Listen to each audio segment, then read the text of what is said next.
the peace offerings. And Moses and Aaron went into the tabernacle of the congregation and came out and blessed the people.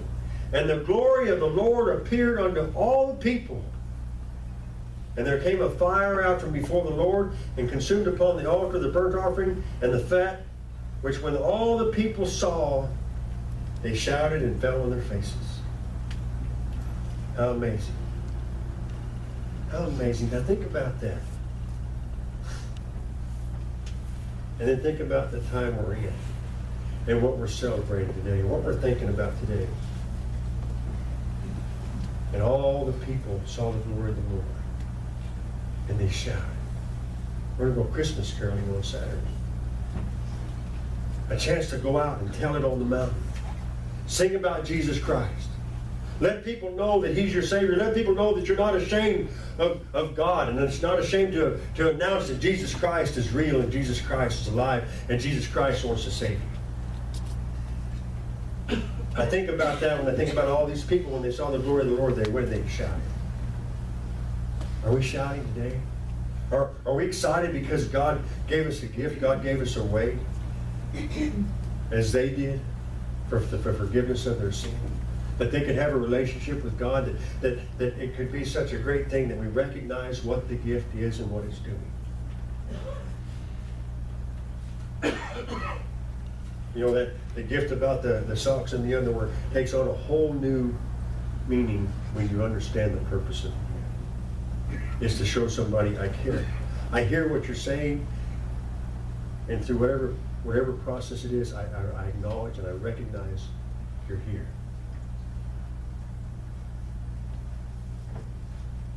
The idea that there was a time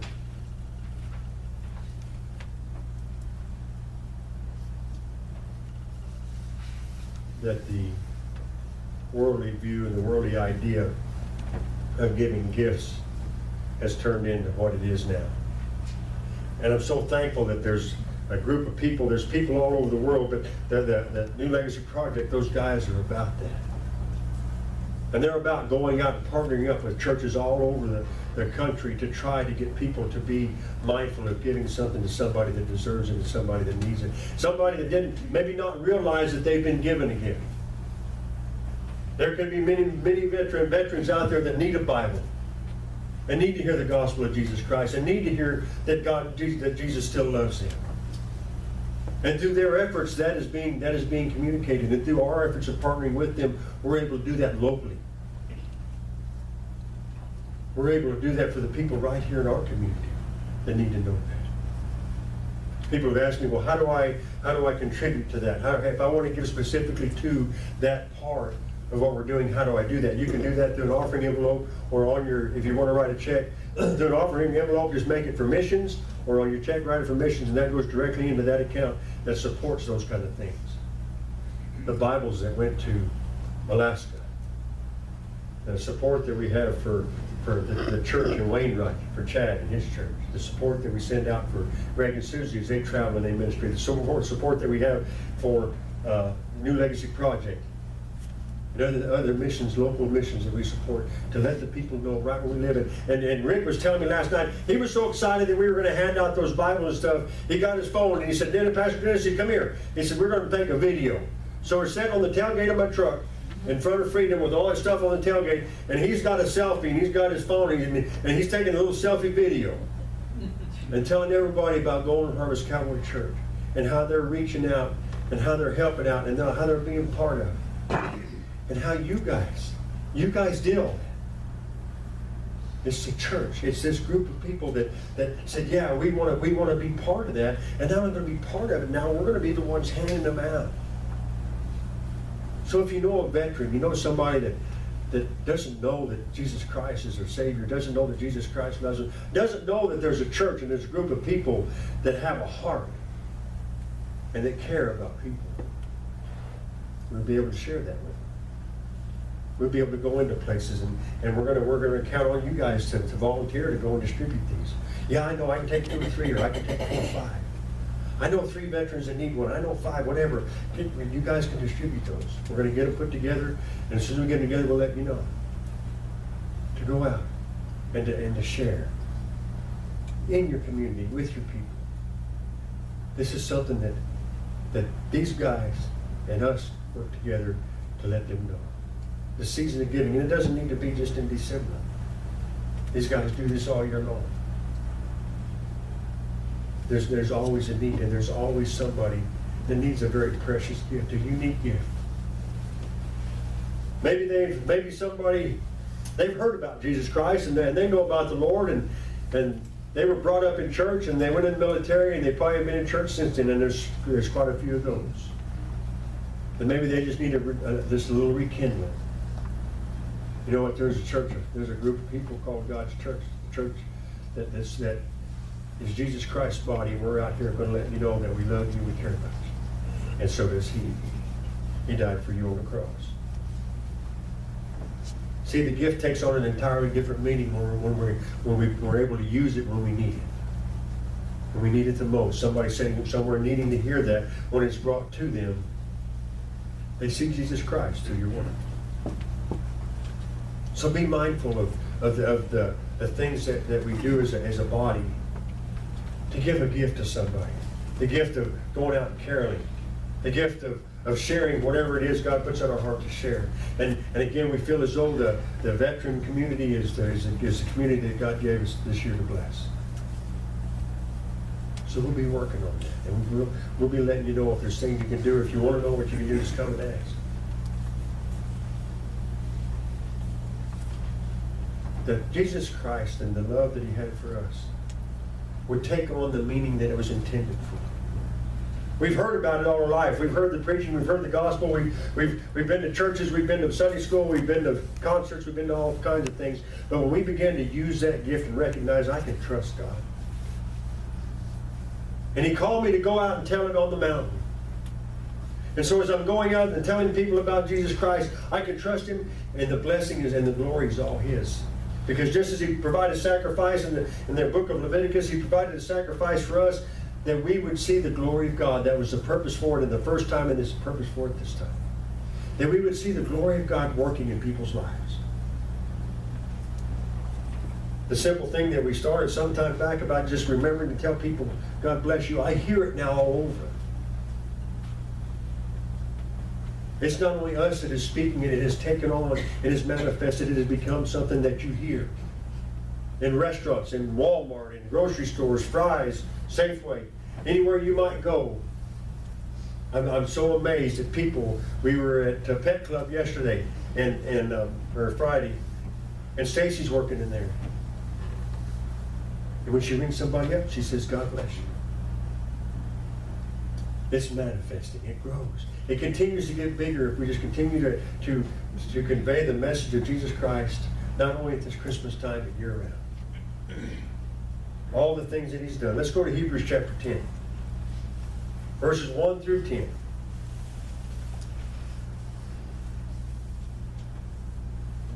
For the law, having a shadow of good things to come, and not the very image of things, can never, with those sacrifices which they offered year by year, continually make the comers therefore unto perfect. For then would they not have ceased to be offered, because that the worshippers once purged should have no more conscience of sins. But in those sacrifices there is a remembrance again made of sins every year. For it is not possible that the blood of bulls or of goats should take away sins. Wherefore, when He cometh into the world, He saith, sacrifice and offering thou wouldest not, but a body hast thou prepared me. In burnt offerings and sacrifices for sin thou hast had no pleasure. Then said I, Lo, I come, in the volume of this book as it is written to me, to do the will, O God. Above, when He said, sacrifice and offerings and burnt offerings and offerings for sin, thou wouldest not, neither hadst pleasure therein, which are offered by the law. Then said He, Lo, I come to do thy will, O God. He taketh away the first, that He may establish the second, by the which will we are sanctified through the offering of the body of Jesus Christ once and for all. The burnt sacrifice, the gift that God gave in Leviticus was a great gift, and it kept give man a way to have forgiveness of her sin and maintain a relationship with Jesus Christ, or maintain a relationship with God. And then God sends His own Son to say, we're going to take away the first, and we're going to give you the second. Same gift, same results, but a new meaning, a new emphasis, a new glory. That all the people, as He says, once and for all, once Jesus Christ came for all, that none would perish, that all would be saved through the one sacrifice. And as He sacrificed His life for us, He calls us to sacrifice our life to Him. To give it to the Lord. To say, Lord, I sacrifice my life, I give it to you because of what you've already given to me. And now now that I have received and I begin to give back, I begin to receive all that He has for me. And I can be assured that He will restore and He will bring back and He will give a new life. And Brian talked about Friday. Bernie God. He understood it. He trusted it. He believed in it. He preached it. He lived it. Just as we should. Just as we can. Learn to realize the gift that's already been given. That as we receive, and as we understand the importance of it, and as we understand we can trust God in it, we begin to live in it. And we begin to enjoy it. And we begin to rejoice in it. All the days of our lives, because it's an unspeakable gift. It's a gift that just cannot be described, and we must learn to grasp. We must learn to say, you know what, I understand day by day, not just now during December, but I want to learn to understand day by day by day by day the gift that I've received and begin to use it on those occasions. Oh, it's the Christmas season, we need to go spread the joy. No, the sun came up, we need to go spread the joy. Not just the Christmas season, every day. Every song is a Christmas song. Every day is a day of thanksgiving. Every day is a day that we can thank the Lord for the gift that we received and begin to use it every day. You can wear your ugly Christmas sweater anytime you want. Lord's like, gotcha, okay. See, it was something, it's the renewing of the gift, how precious a gift it was, and how precious a gift it still is, that gives us an open door to God through Jesus Christ. Allows us to receive. Maybe we've heard the gospel. Maybe we're like them veterans that I was talking about. We've heard the gospel. We've been brought up in church. We've done all these things, but we've never began to receive the gift and begin to let it flow through us. To receive and to give and to receive and to give is a continual motion that continues to bless. It never stop the blessing as we talk about. Continue to be a blessing. Continue to share. Continue to give. And as you give, God will restore for you to give more. When we got everything done last night and I saw the quarter on the floor, immediately it reminded me, in God I trust. He called us to do this work, and we'll do this work, and He's going to restore that, and He's going to continue to build, and He's going to continue to grow, He's going to continue to go on. And it's not going to stop. Rick's been doing it for 42 years. You know, so I've had a few people say, well, I've seen those guys, and it's pretty much the same every time. Well, I beg to differ.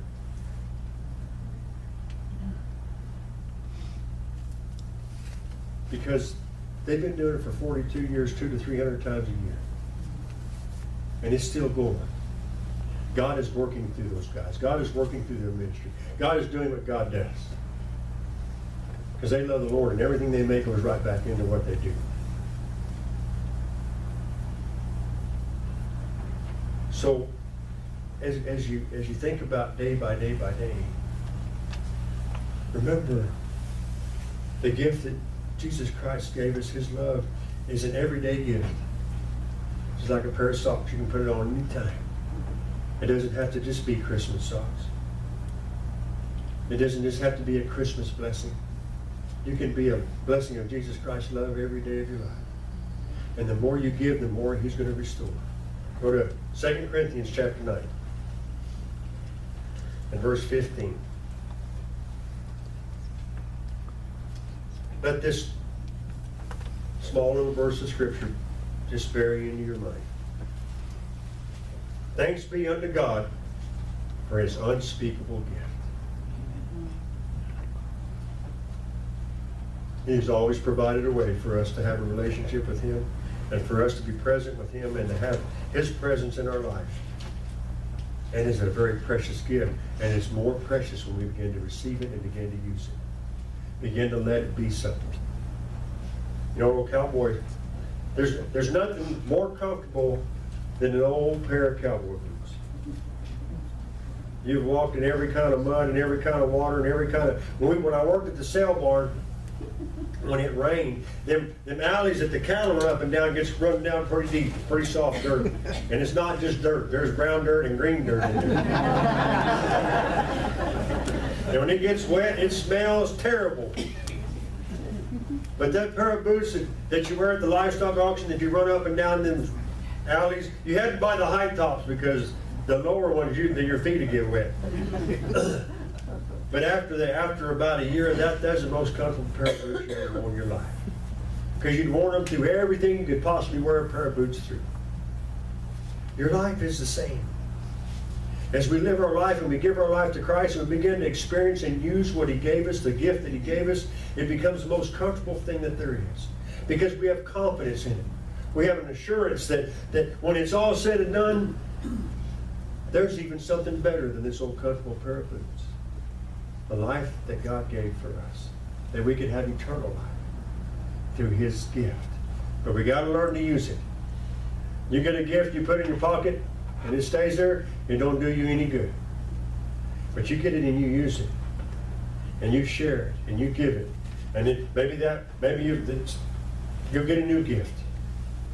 Share it, use it. Use what God gives you. When He gives you an opportunity, take that opportunity and say, yes, Lord. I'll walk right out in it. Because the more I do it, the more comfortable it gets, and the more comfortable it gets, the more I get to do it. He wants to bless your life. He wants to bless everyone that He puts in your life. He wants to bless everyone that you meet through you. That's why He puts you in their path. So experience the blessings of the gift that God gave you. So long ago, and even so longer ago, as He's always made a way for man. Always made a way for man. We've got a couple of songs that we're going to close with, and again, we invite you to come next Sunday. We'll be observing the Lord's Supper, both morning services next Sunday. So I invite you to come for that. And all the things that are coming up again, the hayride on Saturday.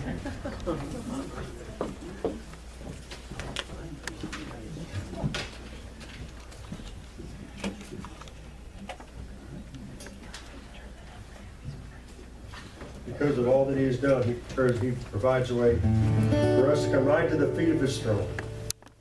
And just give Him thanks and give Him praise and give Him glory, because He provides our happiness. He provides our joy. He provides all that we have. Everything that you have in your life is a gift from Him. Learn to use it. Use it as a gift.